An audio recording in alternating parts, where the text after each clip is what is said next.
Coming up next on the Jeff Crilley Show, we're going to talk about limiting beliefs with an intuitive mindset coach. Her journey just ahead.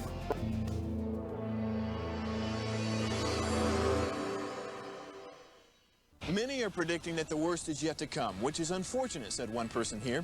Until now, they've enjoyed the reputation of being the nation's icebox. Watched a burglar in his home this morning by webcam. As a journalist of over 25 years, stories are what make my world turn. Reporting live from the Dallas newsroom tonight, Jeff Crilley, Fox 4 News. But in 2008, I took the jump from my familiar life and started a PR firm from my home. We're talking about anyone with a camcorder like the one I'm using becomes a television network. We started slowly growing the company, and we now have over 100 clients, and we've branched into the world of live digital broadcasting. I now own 8 different TV studios and have a huge team, and the stories that I now get to share are sometimes the most important of my life. Life has a funny way of coming around full circle. This is the Jeff Crilley Show. Well, I think we all have limiting beliefs. For instance, I was born a poor kid from Detroit, and I think I still have something of a poverty mindset. I don't think I deserve all the wonderful blessings that I have. But to talk about that today, Karen Gray, she's an intuitive mindset coach. Thanks for coming on the show. Thank you, Jeff. Yeah. And I love that you started out that way. That gives such a basis for our conversation today, so thank you. Thank you. Well, I'm fascinated by your journey. You started out coaching teens for pageants. I did. My passion just kind of found me. My daughter was competing for rodeo queen pageants. Her coach was unexpectedly, tragically killed, and I had to step in as a single mom and just found that this was my passion. I love coaching. And when I think about teen mindsets, there's so much self-doubt with a person who is really putting themselves out there in a pageant. Absolutely. You're stepping into a role where you're asking people to judge you. And so you want to be your best, you want to show up your best. But what I've learned and what I help girls learn, and now executives, is that really just being 100% your best self, not better than someone else, is really the goal that we should all strive for. Now, you coach men as well, but you do specialize in women. I do. Tell us about the kind of clients that you like. Oh gosh, I like people who are just coachable, number one, but I really love to help women who are at a transition point. They're ready to make a decision. Perhaps they've reached a glass ceiling, perhaps they've just reached a place where they're just tired of the monotony. Maybe they don't fit in, maybe they've pursued a career that they thought they would love and they don't, and they're ready for a change. And so it's helping them through that transition, that mindset of making a shift. Because a lot of times our careers become our identity. Yes, and I think it's especially tough for women because society judges them differently than they do men. A guy in the workplace can say something and they're considered a strong leader, but a woman says the same thing and they're judged differently. They are, and it's unfair, but it's the reality of the world that we live in. But we are changing that shift. Shifting that change. Yes. We're helping to manifest that into a strong woman isn't necessarily a negative thing that, we have names for that. But a woman can be strong, she can be caring at the same time. She can be nurturing and she can give boundaries. And so helping us as women see that possibility is the first step. Yes. We were talking just before the show about a client that you've worked with who was not an entrepreneur, didn't come from a family of entrepreneurs. Tell us that story. So a lot of people follow the path that their family, their parents have provided, and she became a nurse. It was what her family did. They were nurses, doctors, lawyers, so professional careers. But what she really wanted to be was a coach. And she got certified, but even after getting the training, she still didn't see it for herself. She could help others see things. But I think that's the power of coaching, is we can't see our own blind spots.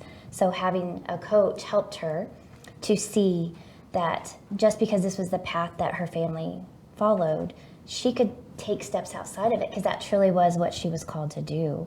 And she's now stepped into a role of coaching healthcare nurses, doctors, physicians, ER, and so she's really stepped into a dual role. So she's doing both of her passions. Yes, and you have a very popular podcast. We're going to put up your podcast page and scroll down because you have interviewed some just amazing leaders and providing different insights into different facets of life. Let's talk about imposter syndrome and negative self-talk, because I think we all are guilty of, somebody says something unkind and it really wasn't what they said to you, but you play it back a million times and now it's done much more damage than the initial comment. Absolutely. So I believe that imposter syndrome is really just the internal voice in our head. It's something that someone has said to us that you're right, we're affirming, okay, I'm not good enough, I can't do this, and here's why. We find the proof. And so I really believe that we can beat imposter syndrome, that's something that we just change the narrative, the language in our head, where we're telling ourselves all the reasons why. We find the proof. So whatever you look for, you'll find. So what do you do yourself? And I think it's always interesting to hear how coaches deal with negative self-talk. When you find yourself running yourself down, how do you break that cycle? I ask myself one question: is this true? And so that leads to, of course, another conversation. But if I'm saying, for example, I can't come on this TV show. Jeff is amazing. Jeff has all the best guests. He has all of the brightest stars. Don't stop. But that was a thought I had. So this is real life here. But I said, is that true? I was invited, so Jeff sees value in me. I provide value for my clients. So I walked through that in real time. This morning, sitting in the parking lot. So it is so something cool. that even if you battle it and beat it, defeat it, you may come against it another day, another time, and you just have that conversation again. So we're human. It's going to happen. Well, and thank you for the compliment. You're also a very popular speaker. We're going to put up on the screen your flyer. I see several topics here. What are the topics that you're called to speak about?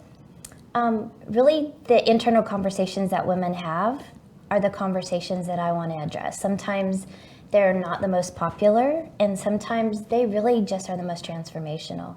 So having that conversation with women who have scaled to the top of the ladder in the social corporate world, and they realize that ladder's up against a wall that they no longer want to climb. And just how do I rediscover what it is I love? How do I redefine what it is that I want to do, align with that, and pursue that when this is who I am? Sure. I read articles during COVID talking about how tough COVID was on women. Some of them were forced to choose between work and family. Others are forced into entrepreneurship. But as you know, entrepreneurship isn't for everybody. Right. That's something that I've definitely seen personally. When I stepped into my full-time coaching role, I was actually working as a cancer patient liaison, and my position was eliminated. So I had a great 5-year plan. I was going to do something, and COVID escalated that. So COVID has revealed a lot of things. It revealed my strengths, and it gave me an opportunity to step into them. But there's a lot of people that they're just facing different challenges, and I have clients like that. So we really get down to the hard conversations of you have to make a choice, and really embodying that and giving yourself permission and forgiveness. So sometimes we beat ourselves up, and so giving yourself forgiveness for the things that you didn't know were going to happen, and giving yourself a little grace to allow for the things that you really want to do. So forgiveness and grace go a long way when you're facing some tough situations.